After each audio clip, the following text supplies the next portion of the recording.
So, Mrs. Faith J. McKinney, thank you for being here on behalf of Epiphany. First and foremost, I'd like to thank you personally for your solidarity. Your voice and advocacy as a curatorial activist has been very important in our current climate. So, authentically, thank you. Let's start with the introduction. Go ahead and introduce yourself.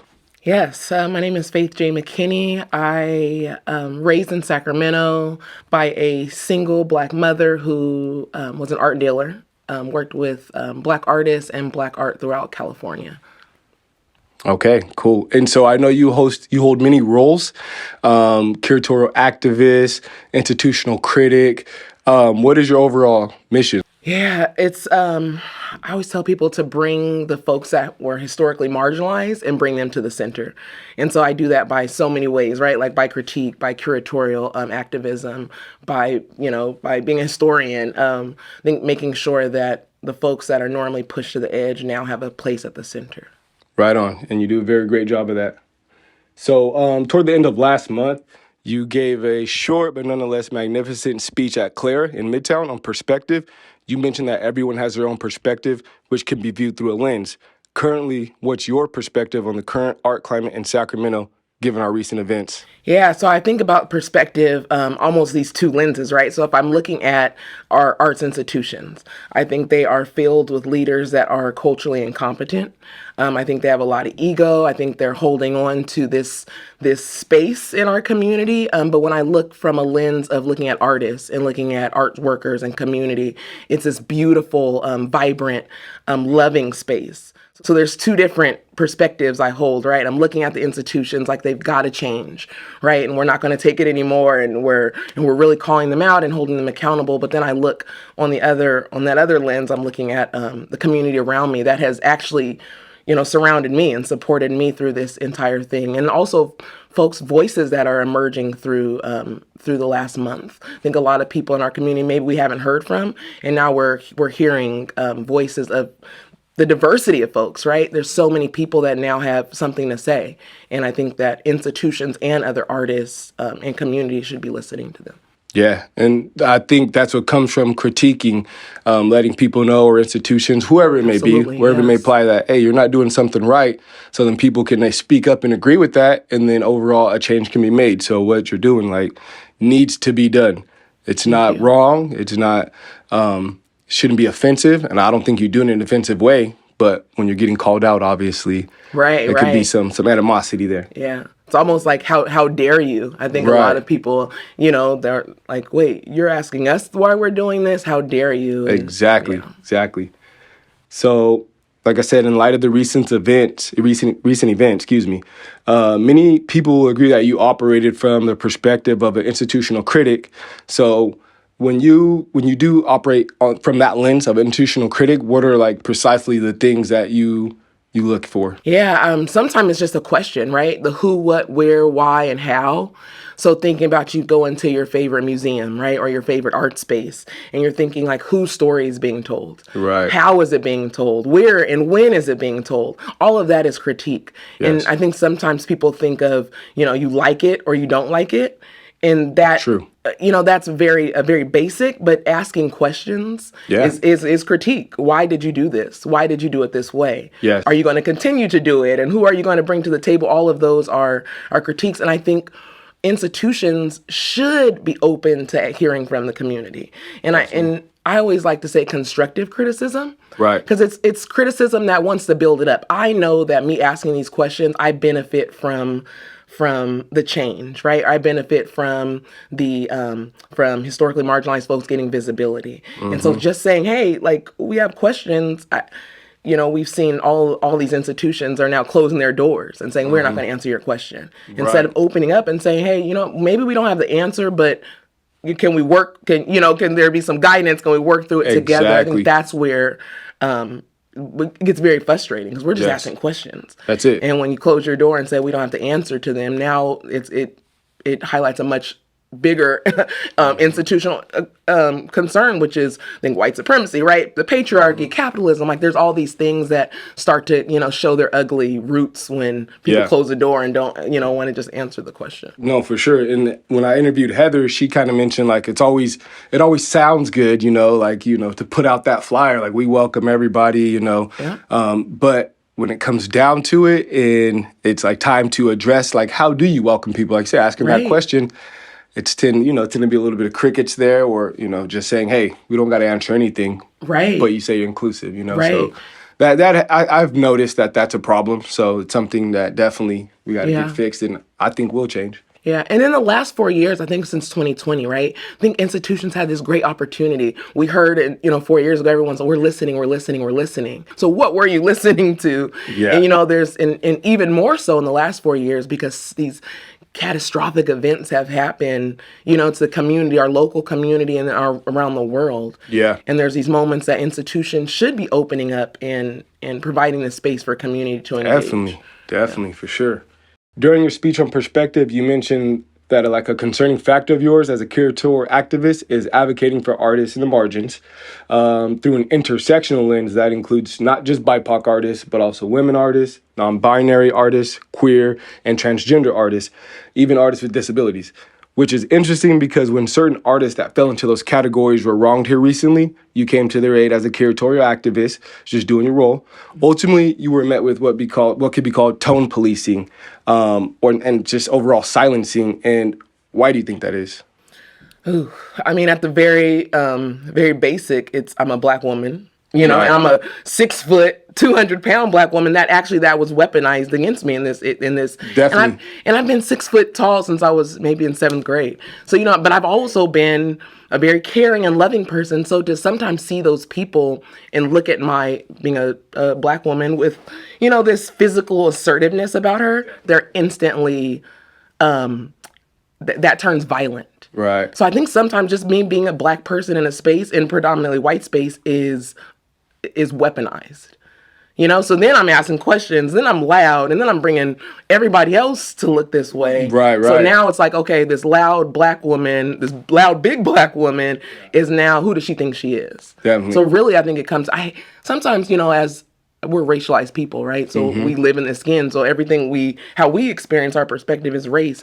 And I think it comes back to that. Definitely. It's, we're working in predominantly white spaces, so the harm is already there of like just our physical body is, we're very aware of that. Right. And I think that's really it comes down to that. It comes down to these folks who are like, who is this Black lady think she is? Questioning something we've been doing for decades. Right.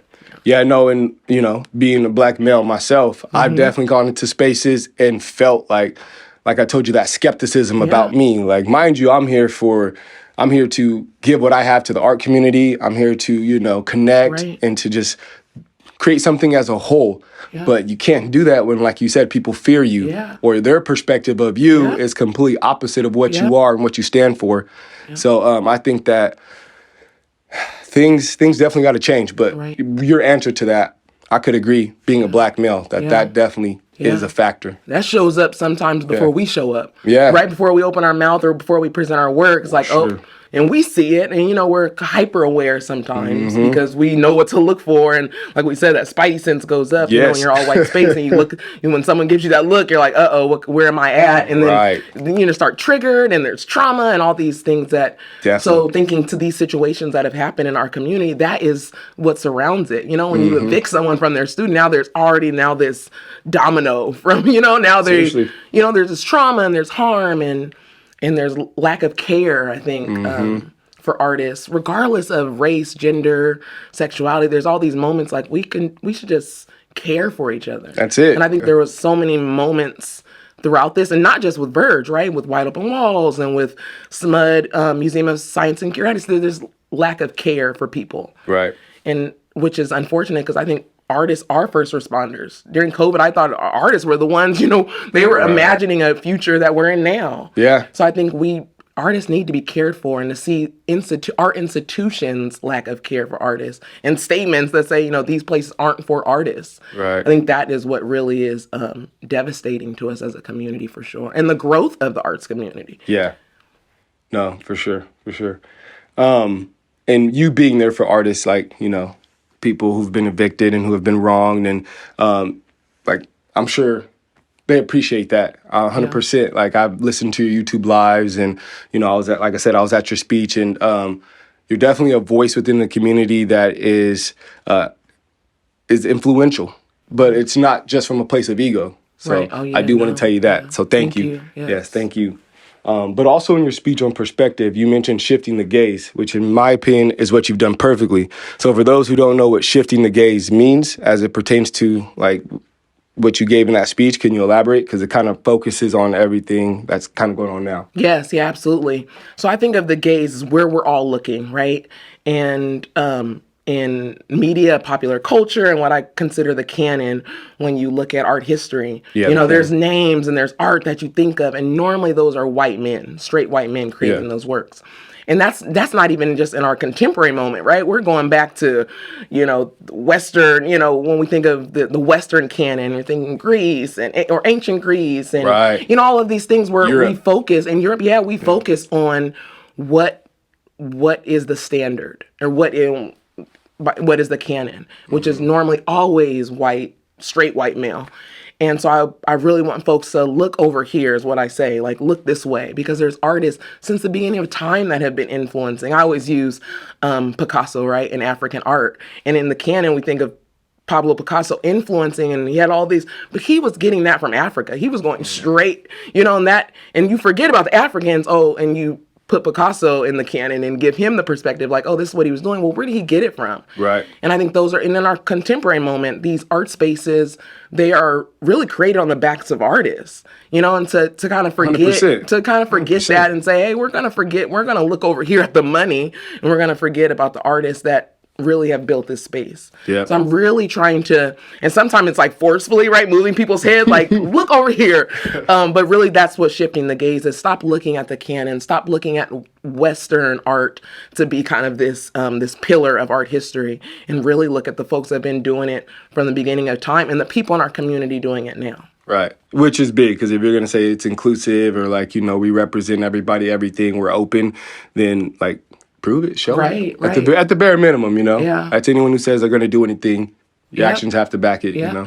And I think that's what's interesting too, because we think about arts institutions, they're funded by public dollars, right? And normally now, like grants are saying you have got to serve historically marginalized communities. So normally when we look at institutions, it's like 9 times out of 10, the money that they got, there was something written in there, about Oh, yeah. you're serving historically marginalized. So when you go against that, and you actually are doing more harm to those communities, that's where we have to start. I've been telling people, getting our feeling, but now we start looking at the money. You start talking to the funders, because Yes. that is not how the money was intended to be used. They Correct. gave that money to these organizations to say, support these folks that are in your community. In turn, they're actually doing harm with the money. They're, kicking us out and throwing obstacles and barriers at us instead of supporting us. Right. Yeah. Unfortunately, that whole dynamic has just been shifted toward whatever they envision that to be, which isn't what, Right. as a whole, it should be, what we envision it to be. Absolutely. Sure. And I think as we think about institutions,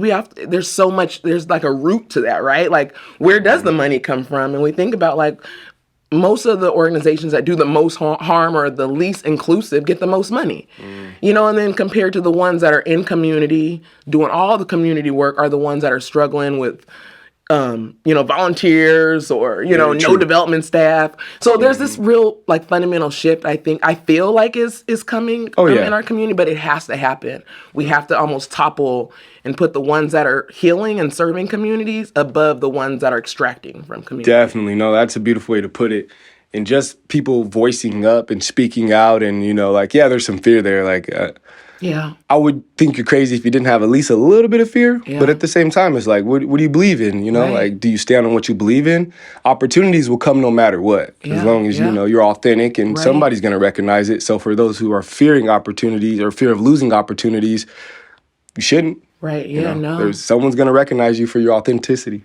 And I think that's the most devastating thing that comes from this is people see what happens when you're vocal, and then they say, oh, I'm going to be quiet. And we already live in, like I would call a sleepy town. You know, people see things happen, they see it, but they're very quiet to speak on it. And I think what in this issue is going to show all these folks that are in this issue there's some sacrifice being made. Yeah. And it's not for us. Nope. Like all of us could have easily been like, mum's a word, get back to work, give me this check, do this project. But we're sacrificing our families, our time with our families, you know, like our projects. There's so much more because the benefit is greater for us, right? Like we want to see folks, we want to see our whole community kind of rise up and succeed.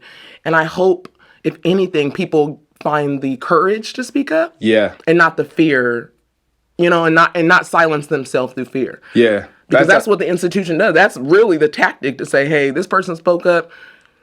That will be over soon. Let's make sure none of these other 5,000 people speak up. Right. If we can show them we're going to silence them by attacking this one or this group of people, you know, most likely people are going to be quiet. And that's the thing that's really unfortunate about it all. But I'm so glad just to be in community with these vocal leaders, because these are the leaders. You know, none of us are tied to institutions. All of us are either artists or doing this work kind of as our practice. But the greater good is served. Right. And like you said in your title, sorry to interrupt you, independent. Curatorial Activist. So like, you know, like you said, we ain't tied to nothing but our beliefs you know, community. Right, absolutely. You know, for sure. And I always like how on Heather's petition, the one, you know, it says, organizations don't make the artists, artists make the organizations. So, which is true.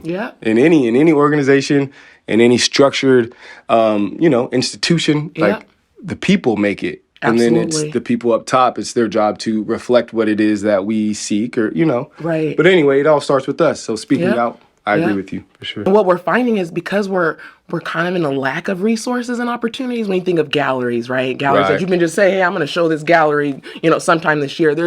We don't have, galleries are closing, right?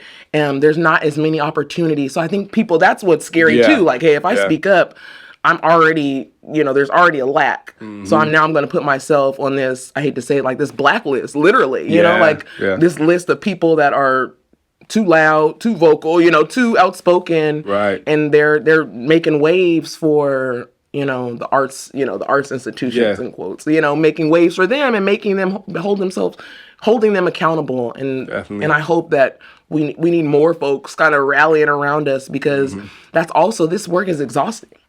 You know what I mean? And we talked about like just doing my little Instagram sabbatical for a weekend. Like, I just need a break. But also then you have this regret because you're like, no, I need to be out there. I need to be at the front lines. Correct. So that's why you need more people. Because you'd be like, hey, Faith, sit down real quick. We got you. And we're going to, you know, which they have. I think it's a group of us that are doing that. But I'm hoping that Sacramento starts to say, you know what? If I speak up, things will change for the better. Definitely. Because they're not going to change for the better if we're all silent. You know, if they sleep. It's just going to...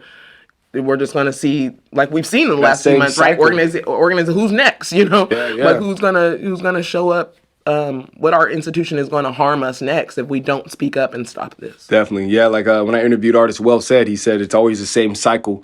You know, it keeps happening unless, you know, enough people decide to come together and voice out these concerns, then it'll create the same cycle. So, because I honestly think they sit back and they say, hey, just be quiet and let this go away. Right. And they see him because we know how our news cycles work and we know something else. I think of Wide Open Walls is happy that Verge happened, right? Because it's like, okay, it kept them out of our messages, you know, and Verge is waiting for the next person to mess up. And there is this like cycle of like, well, when does everyone just get it together? You know, for the last 4 years, I think all of our arts institutions that don't serve community have had some reckoning, which is telling, you know? But then you think about the ones that are serving community, that are a space for BIPOC folks, like those are the places that you don't hear nothing from because they're doing the work and they're creating a safe space. I just, again, going back to that, we got to shift the visibility to those folks that are doing the work. Definitely. Because I know for a fact their budget is at a fraction of what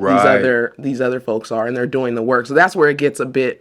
And then you start thinking about a big day of giving. You know, I've been recently talking about that because that's a big day of giving started for small orgs to raise money outside of, you know, having a development team. But now we're seeing, you know, Crocker leading the list, you know, with getting all the money, and Verge leading the list.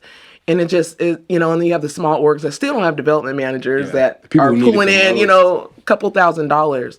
Right. So there's a lot of that's like rearing its head. I think that we have to start pulling out the ground. Like we got to start digging deep and get into these root cause issues, because then Yes. we won't be evicted from our studios if we can, do this work now, this dirty work. It Yeah. really has to ask the questions and critique in hopes that, and then we'll all bear the fruit of that tree. Definitely. Yeah. And props to you. Shout out to you for taking on a large, really initiating these conversations. Cause like I said, there's a group, like we said, there's a group of people who are really being active in like voicing it out. And you're one of them. So thank you. Thank you. Well said, Jamie, Heather. Appreciate you guys. So yeah. So you mentioned in your speech, change the museum, and like how they execute on ensuring perspective is addressed like properly. How do you think they do that? Yes, yeah. Yeah, no, so Change the Museum, I believe, formed during the pandemic, so 2020. Okay. And we were fine. I worked at the Crocker during the time, and I was seeing all of these things that I thought was just, it was just special to me in this museum, right? And then Change the Museum comes, where people can just submit all of these really foul, nasty things that are happening in the museum. Right. At the staff level, and then at the community level. Right. And so it was this moment where you see like, oh, wow, it's not just me in this Sacramento art museum.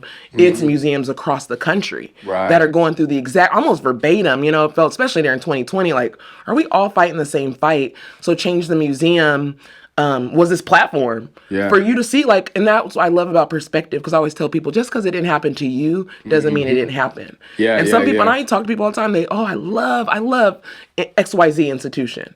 And then hey, did you go and Change the Museum and see what they did on June 12th of 2002 to their staff or to their students or to their visitors? And then people are like, oh, and so there's some harm happening, just because it didn't happen to you, there's some harm. So Change the Museum was this, and from what I hear, like, museums were trying to shut it down, and during the moment of, because they were uncovering the nastiness, and the people root left problem. And people love to go in the museum. That's like your safe space, right? You get to look at art, and it's almost your safe space away from the world that's happening outside. And I always flip that around. I'm like, no, this place is almost a reflection of what's happening in our community. It should be used as even if we're looking back, right? You can look at this time and period. People were creating this type of art based on the plague, right? Based on some pandemic or slavery or, all of these moments, colonialism. There's all these moments that people then create in contemporary society. So I like that. We can, as a historian and curator,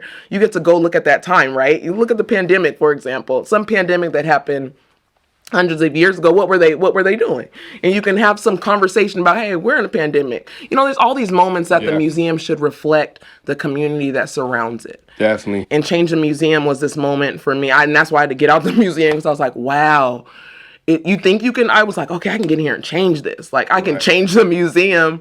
And then you start looking, and you're like, wow, this work is deep. One hell of a battle, yeah. Oh, yeah, it's deep. And then when you realize that, museums were created to, like, loot and pillage and really take advantage of other communities and other cultures. So it starts to get, like, you start working there, you're like, oof, this doesn't feel as good as what... Instead of using the museum as a place to discuss that. Right. And what I found is museums were hiding away from that. So here comes Change the Museum. Like, nope, let's talk about it. Yes. Let's talk about what's going on. Right. So for the last 4 years, we've seen almost probably any museum you could think of has shown up on that list, unfortunately. Because and it tells us, like, hey, there's work to do. And what that work is, I think we're still trying to figure it out. Yeah. And along with Change the Museum, I would say museum as a site for social action. It's called Mass Action, MASS Action. Okay. And it was a moment for, MIA, Minneapolis Institute of Art. They had this moment, and like, all this stuff is happening. There was I can't remember who was murdered. A black man was murdered by the police. And people in the museum said, what are we doing? Like, we're in this museum having this conversation about art that is not relevant to the community that is crying, that is hurting, that is burning the city down outside, outside the doors. What are we doing in the museum?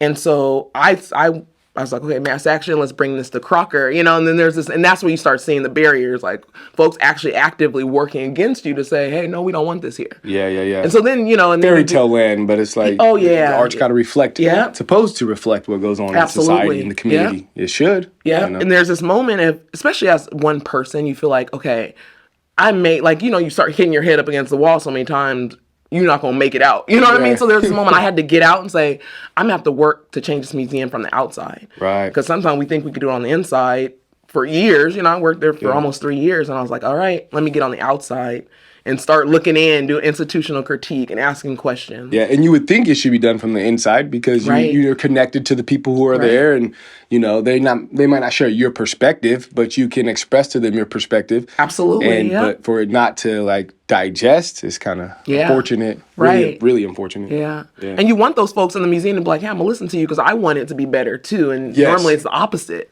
So then it starts, you know, and then we start wondering why is that happening? Why is it? Which you know. Why do you think it is? I mean, white supremacy, money, you know, capitalism, the patriarchy. Like, there's so many things that are rooted in this work that gets really exhausting. But change the music. I mean, those are people are actively trying to like expose it.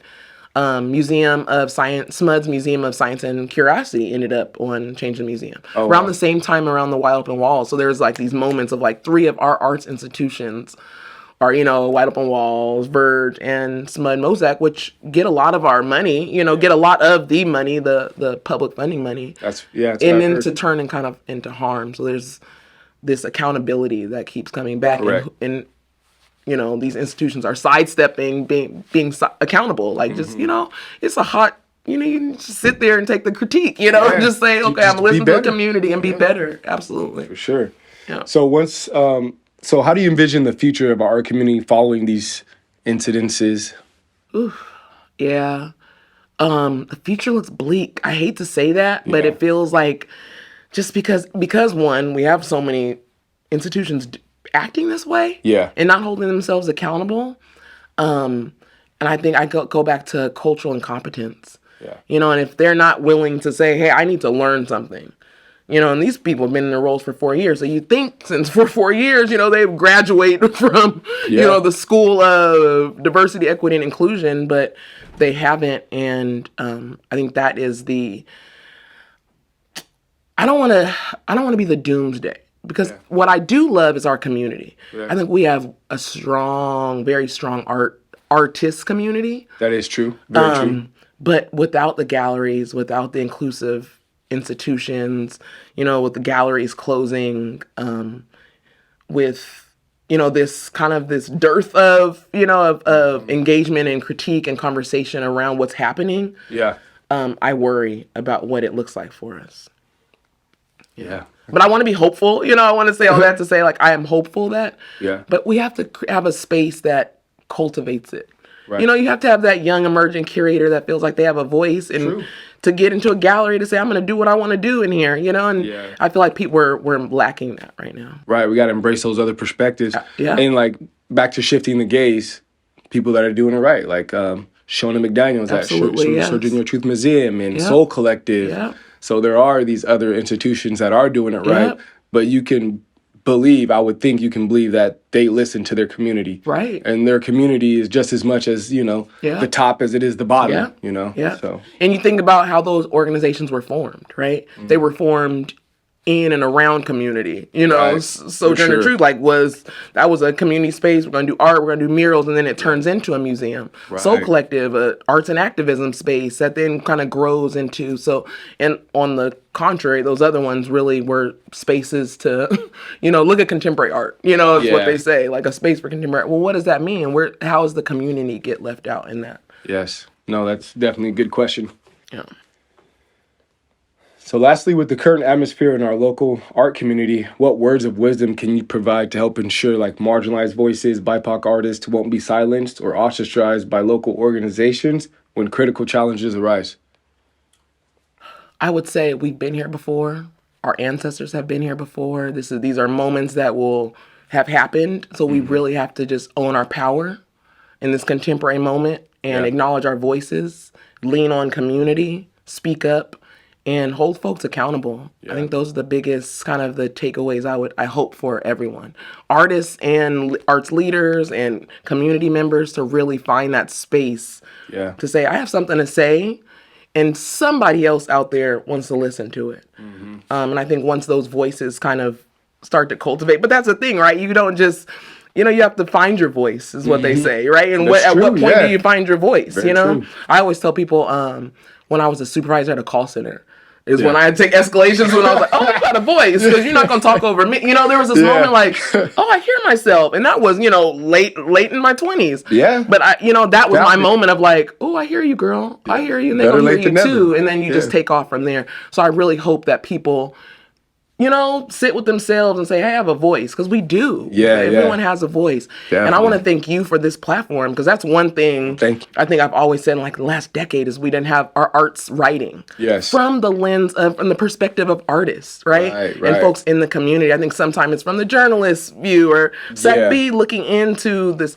but this is a publication that is you're really like in the community. You're really talking to artists and letting them use the platform for their perspective. For sure. And I think that's how we need to, we need to fund your work. We need to get all, and some other folks are, into that space. Like that is how we're going to, and just for me as a critic, right? Art publication is so important. Definitely. Yeah. Because it gives you something and doesn't make your show ephemeral, right? Your show happened in February, but it was written about and it's in print. So, it's on my bookshelf, so I can flip back 10 years from now and be like, oh yeah, I remember during the pandemic, this is what was going on. Very and powerful, sometimes we don't have that, we just like, we're creating content and posting and it goes away. And so this is so important in this space. Well, thank you. Is extremely important for this conversation, right? And I think we'll see the change because of a publication, right? Like this, or a podcast, or people out actually being able to say what they feel and what they want to see change. Definitely. So that's important. Thank you. Yeah, no problem. I really value artists. I was never really much of a big creative. So when I started meeting artists, like I just, something about an artist, they have like the mind, it's like of a diamond, it's very special. Yeah, artists are very special people, very unique ideas, very non-conformative. Right. So like when you take all those qualities and you put them into one person, like that's a special person. Yeah, absolutely. And a lot of great can come from that. Yeah. You know what I mean? So it's just, if we listen to artists, if we listen to people, our fellow peers, and we can, create a community around these voices, we could do great. Yeah. And that's just what needs to happen in our local organizations. Yeah. Let's just listen to each other, build a community that's really inclusive, not just show face, but really do it. Right. Yep, no, that's well said. I think that was the moment for me in 2020 where I realized like artists are going to get us through this. Yeah. Because we're all in a moment. If you think back, it's like it feels so long ago, right? But you think back 4 years ago, you're in your house, but then we start seeing art, and we start everywhere. Music and that was when I got into art. Yeah, and there was this moment like art got us saved us for a lot of people. And I think, 4 years out of that, it's so easy for arts organizations and people to forget about. Right. In 2020. Artists were first responders. We needed artists to get messages across. We needed artists to feel seen, heard, and create this space for us at home. Even if it was just on our device. Yeah, no. So there's I think we have to go back to we need artists. More than artists need us. Me as a non-artist, I need artists to even. Curating aside, just to see and feel and to hear. I think that's such a special, life-saving. 100%. Yeah. Well, you thanked me, but I would definitely love to thank you, So once again, thank you for taking the time to be here, to voice your opinions, your concerns, your perspective, which if you ask me, needs to be done more. People can't be afraid. Right. If anything, they can learn from you, Honestly, that's what I'm doing. I'm learning from you. I told Jamie, when you walk into a room and I walk into that room and I see you there, I know I'm in a great space. You know what I mean? For sure. So thank you for everything. Thank you. All right. That concludes the interview. All right. That was good. Thank you. That was a good conversation.